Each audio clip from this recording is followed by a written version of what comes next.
London Real, sponsored by Bulletproof Coffee.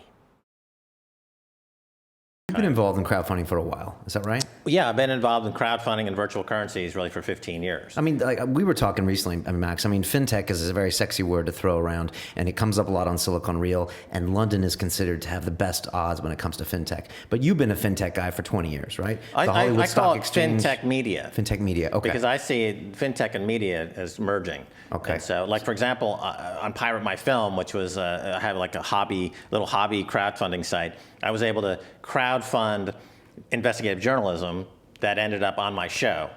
And then we also use Bitcoin in that case, 100% right. Bitcoin use. Right. So in that way, it's another use for crowdfunding. And when you see that Glenn Greenwald, for example, just got a huge $250 million chunk of cash from the founder of eBay to do journalism.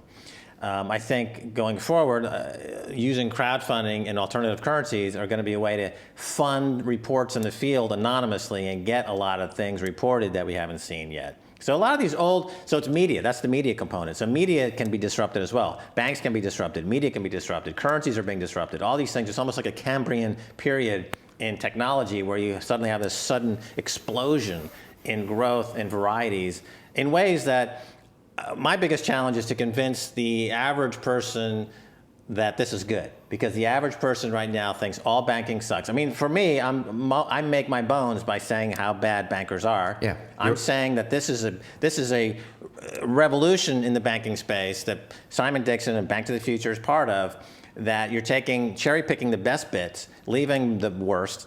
And the problem with banking and finance and capitalism and economics, as I've been talking about for years, is distribution. You know, the benefits are not being distributed. They're being hoarded by the inner circle using derivatives and other financial tricks. If you can put the benefits and get them distributed evenly throughout the economy, then people are going to be happy with that. What role does Bitcoin play in this? I mean, I know you've been a Bitcoin fan for a long time. Now, equity crowdfunding with Bitcoin makes it even trickier. At the moment, Bitcoin is not really on the scene. I use it on my little site, right. But when you try to, Bitcoin is even further back the regulatory agenda than crowdfunding is. Right. So I think the Bitcoin story with Barry Silbert in New York launching his BIT fund, Bitcoin Investment Trust, and it's really coming on.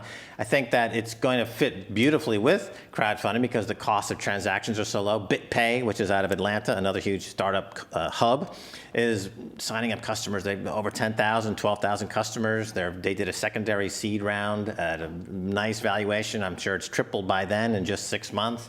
So that's, I think, going to plug into this as well.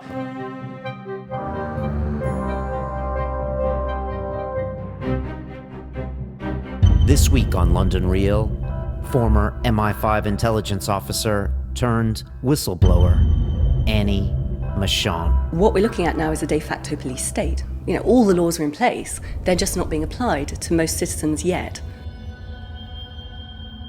I think it's not a case of having anything to hide, it's having a case that I have a right to privacy, and I can't guarantee my government will uphold that right, therefore I need to take the steps to do it. She talks NSA whistleblower Edward Snowden. He would die for his country. He wants to try and improve the way his country operates within its own boundaries and protect its citizens. And we seem to forget and think that human rights are a luxury. They're not, they're fundamental, and privacy is one of them. On Sunday, London Real presents Annie McLeod, whistleblower. So it's a very British mess, is the short answer.